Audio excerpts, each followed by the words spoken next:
Welcome to our online seminar on how to write a successful resume. I'm Jenny and I am an Employability Officer here with the University of Wollongong's Career and Employment team. Hi, my name's Annette and I work with Jenny as an Employability Officer as well. 4 years ago, I moved to Australia and had to negotiate settling down, finding work, and just generally getting to know the Australian landscape. So I do hope that together today, we will give you some valuable insights. But first, we'd like to acknowledge country. Acknowledgement of country. We acknowledge that country for Aboriginal peoples is an interconnected set of ancient and sophisticated relationships. The University of Wollongong spreads across many interrelated Aboriginal countries that are bound by the sacred landscape, an intimate relationship with that landscape since creation, from Sydney to the Southern Highlands to the South Coast, from freshwater to bitter water to salt, from city to urban to rural. The University of Wollongong acknowledges the custodianship of the Aboriginal peoples of this place and space that has kept alive the relationships between all living things.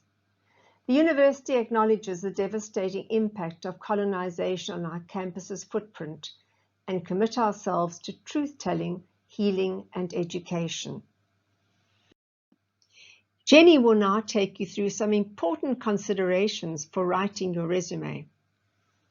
So today we will look at how your resume fits within the recruitment process, how applicant tracking systems impact how you need to write your resume, how you can plan and prepare to make your resume as effective as possible, what key information to include, how to highlight and include your international experience, and how we can support you further. As we go through the session, we will refer to a variety of resources.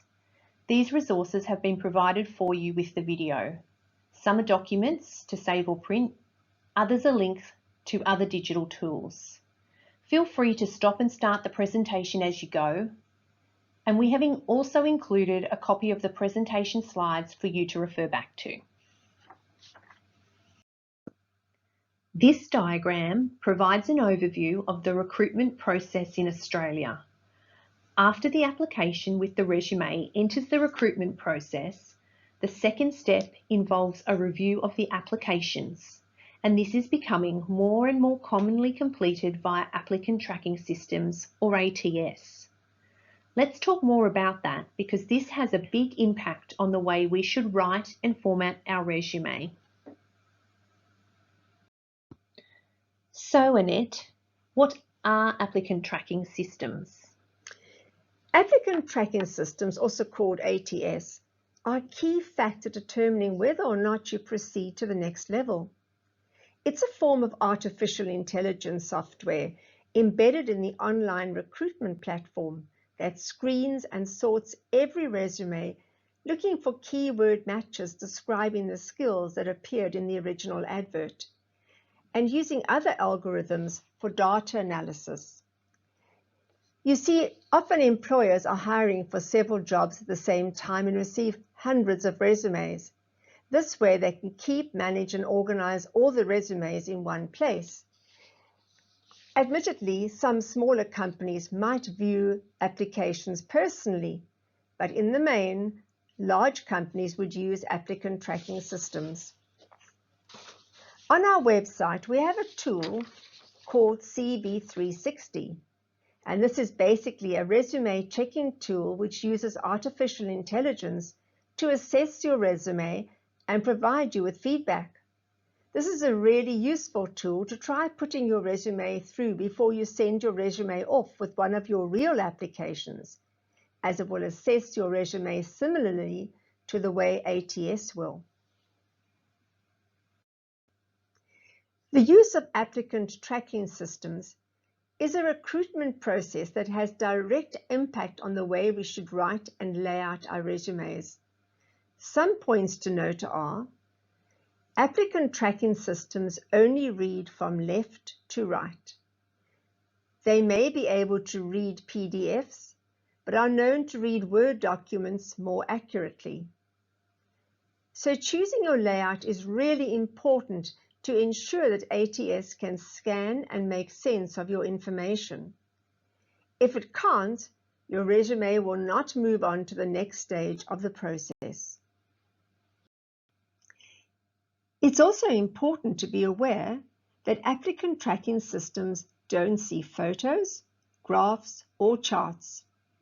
They don't see blocks of color, can't read information in formatted columns, can't read information in headers or footers, and don't recognize bold, underlining, or colored text. So let's look at some do's and don'ts to woo the robots. Do sprinkle keywords from the advertisement throughout your resume. Do use text. And do use straightforward headings like education, qualifications, experience, hobbies, and referees.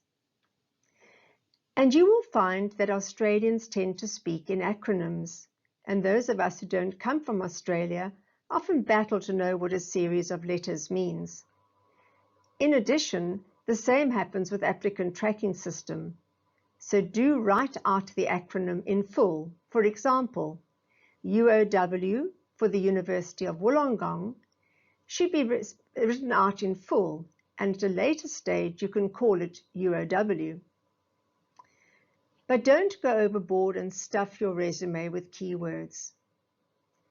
Also avoid using images, pictures, symbols, and shading, and do try to stick to a well-known font. And do make sure that there are no spelling mistakes and typos. So Jenny, what are some of the considerations as you start writing or tailoring your resume?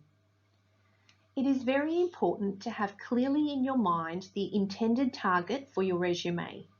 Most students will have at least two. One will be geared at getting casual work, where your previous work experience, which gave you transferable skills, is very important. A resume geared for an internship or graduate placement position will be more focused on your academic, professional, and technical experience. So when you start, you need to think about the purpose of your resume. Is it for a casual or part-time role? Is it for a junior or graduate position? Or is it for intermediate or senior roles? And who is your target audience? Is it big business or small or medium-sized organisations? And how many resumes do you need for the types of positions you're applying for? So how could we get started? Some of you may have a specific job advertisement for a specific position you would like to apply for. Others may want to get started writing a resume but not have a specific job to target. So what's the best approach? So you need to be able to sell the skills the employer wants. First of all, I would be looking for some current job listings for the type of position and in the industry that you are looking to find employment. So that might be 3, 4, or 5 job advertisements. Use these advertisements to identify the keywords and language in the skills and essential criteria sections. Then start to use the information you've gathered from those advertisements to tailor a resume suitable to that job and industry. A couple of times now, we have mentioned how important it is to tailor your resume to the specific job or position, and to use keywords within your resume. So now let's have a look at an example job ad and see if we can identify the keywords that give us a better understanding of the required skills and experience needed for the position. Stop the video now and see if you can write a list from this advertisement of the keywords. This ad is full of keywords that provide greater context about the role and the skills of the person required. They want someone who can design and develop programs, engage with the community, provide guidance and support, work as part of a team, facilitate activities and workshops, recruit, liaise, have an understanding of Aboriginal and Torres Strait Islander culture, project coordination and communication skills, plus an ability to work with diverse range of stakeholders. If I was writing my resume for this position, these are the key skills and experience I would be trying to demonstrate within my resume. Let's look more closely at the resume layout and what sections you could include. The most important tip here is that there are no set rules on what sections you have to include. You need to determine what sections you think will best sell your skills and experience to the employer. So include the sections that will work best for you. They might include education, key skills, profile, professional experience or work experience, voluntary experience, professional development or training, professional memberships or associations, interests or referees. Annette, how long should a resume be? Jenny, there isn't a straightforward answer to that one, but generally we'd say about 2 pages. But it's really important to check all the information provided to applicants in the job ad or application packages, because often they will set a limit. They will perhaps say 1 page, 2 pages, or 3 pages. And you want to know this before you start writing or tailoring your resume for the job. And Annette, is the look of the resume important? It is hugely important. You know the old expression about you don't get 2 chances to make a first impression? Well, that holds true very much for a resume as well. Avoid all aspects of color and pictures, as we've mentioned before, and lay it out well with headings in bold, enough white space to not make it feel cramped or overloaded. It's really important that the first impression is one of sleek organization. So let's quickly run over those key points again about layout. Choose headings applicable to your situation. Order the sections according to what best sells your skills and experience. Some other headings you could include might be community involvement, which might cover things like volunteering, charities, clubs and societies, or sporting highlights. Interests and hobbies, but don't include anything that might bring up negative perceptions or be controversial. Include information about awards, achievements and scholarships, languages, and other licenses that you might have, like RSA or white cards. If your resume is light on work experience, add more detail into the community involvement or volunteer work or sporting areas. The key skills section is very important. It provides a fantastic opportunity to tell a potential employer what your strengths are in relation to the position. I often spend a lot of time talking about key skills because I believe that this is where the recruiter looks first and makes a quick decision, fit or no fit. I often recommend too that key skills get moved into the top third of the first page, because that too is where the recruiter often looks and spends the most time. Basically, to address your key skills, you need to have looked carefully at the essential criteria that is in the job advertisement, as well as the job description. You can also look at those key words, such as Jenny explained earlier. From these lists, you can ascertain what the employer is looking for, and so lay out your own skills as to match those. You are wanting to show that you are an ideal match to the skills required by the organization. We have 2 kinds of skills. We'll talk first about common transferable skills. Very often, our international students will ask about what value there is in the work that they did in their home countries. This is where you can really shine.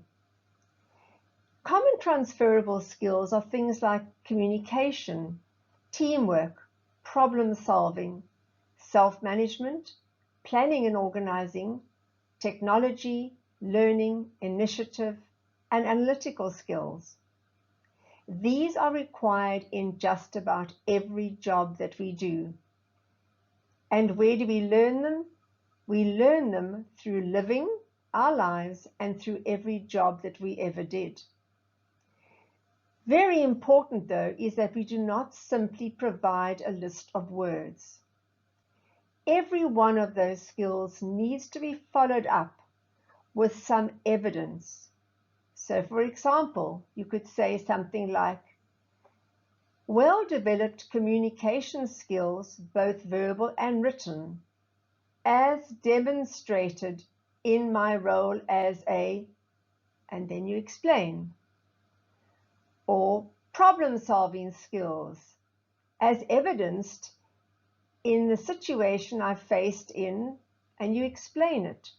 In every case, they want to know, how was that skill evidenced? So my main point is not to merely give a list of words, but to show at what stage in your life and in what situation you demonstrated those skills.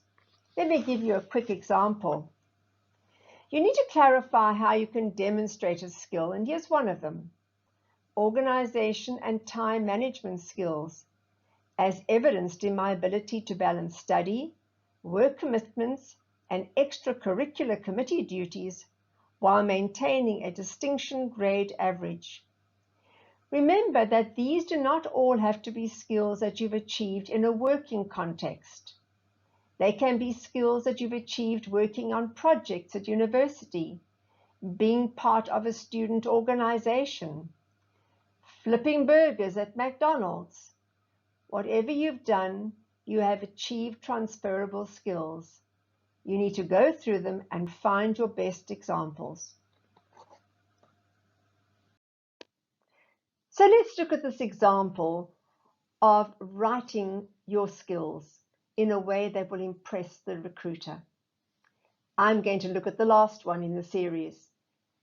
Notice under the bad column, we have a very basic example, external marketing in public locations. It's very generalist, and it just does not give us the sort of detail that would inspire someone to hire you. If we look at the OK version, representing the company in external public marketing, meeting ambitious targets. Again, it's very generalist. Doesn't tell us a lot about what was involved and what actual transferable skills were utilized in performing the task. Transferable skills that the recruiter might really want. Let's see how to make that great. Represented the company in external marketing and individually surpassed weekly targets during the Christmas period. I was individually recognized by the New South Wales State Manager each week and received 4 marketing awards. Notice in this one, it tells exactly what the person did. He represented the company, which says that he presented himself well. He marketed externally. He worked not only as a team, but on his own, individually, surpassed the weekly targets. Notice too, he was recognized by management and received 4 marketing awards, so he achieved success. This is the sort of thing we need to be writing. In your work experience section, be concise but provide enough detail. Action verbs will help you demonstrate what you did. Be careful about using the correct tense. List your experience starting from most recent. Utilize the language used by the organisation in their ad, position description and on their website to create a sense that you come from the same place or that you belong. For example, if they use the words customer service, make sure you use the words customer service rather than customer relationship management. It will help create the feeling that you already belong and would fit in well. You can also include an achievements section here as well, if you have appropriate information to include. If you can, use data to highlight your achievements. This can be very effective. So this is things like whether you've been able to speed up the process, have you increased the accuracy of results, did you reduce costs, boost revenues, or improve something. Use an achievement section to highlight these things. So Jenny, how important do you think it is to have referees? Does one have to put them in? Referees are very important in the Australian recruitment process. Referees are used to verify that the information you include on your resume and in your interview are in fact a true reflection of you. You can include one referee from another country if they speak English and you provide email and phone contact details. But if you don't have enough referees or any referees, this is one of the most important tasks you have at this point, finding an appropriate opportunity to start developing a relationship with someone for this purpose. It can be a sports coach, a supervisor where you volunteer, or you could join a club. You need to seek out opportunities to find appropriate referees, as they are an essential part of the resume and the application process. So how can we incorporate international experience on our resumes? Firstly, we live in an increasingly globalized world. Candidates that can engage with different cultures and people from different backgrounds will always be a valuable asset. And then having moved to a new country allows you to demonstrate highly beneficial skills, such as resilience, resourcefulness, adaptability, cultural awareness, and a willingness to step out of your comfort zone. So select what information you plan to include and include it carefully. Seek to demonstrate how what you have done brings increased value to the employer. Target opportunities employers who might see your international skills as an advantage. A multinational marketing company, for example, might make great use of your understanding of other cultures and other languages. Annette, how do I express my language skills on my resume? What would be the best way? Well, I would first of all say, don't evaluate or give a rating to your language skills. Simply put them down. So if yours is English and Mandarin, preferably put English first and then Mandarin, but don't give any comment about your proficiency at this stage. And should you include casual or part-time work that you've been undertaking while you're studying on your professional resume? Absolutely. As we always say, it says that you got up, dressed up, and showed up. And that says something about you, that while you were studying, you were able to incorporate casual work as well. It says that you've been able to negotiate getting a job, working within an Australian work culture, and that you have learned various transferable skills on the job. So don't leave that out. It is very valuable. Spelling and grammatical errors reflect poorly on your skills, attention to detail and accuracy. So it's worth taking the time needed to ensure your resume is error-free. Always ask someone you know to check your resume before you submit it. We can also review your resume and provide you with feedback, but ensure you leave yourself plenty of time before the closing date to submit your resume to us. So some final notes and reminders. Start to prepare your resume early. knowing that you can tailor it specifically when a job arises. Read all the information about an advertised position carefully. Job ad, information pack, position description, etc. Sometimes they'll provide a page limit for your resume. Include sections that help you sell your skills and experience, and tailor the resume to each specific job. And if you feel you need more assistance writing your resume, join us for a practical coaching session. Check UOW Careers events for upcoming availability. That brings us to the end of our workshop. Thank you for your participation. We hope you found it helpful.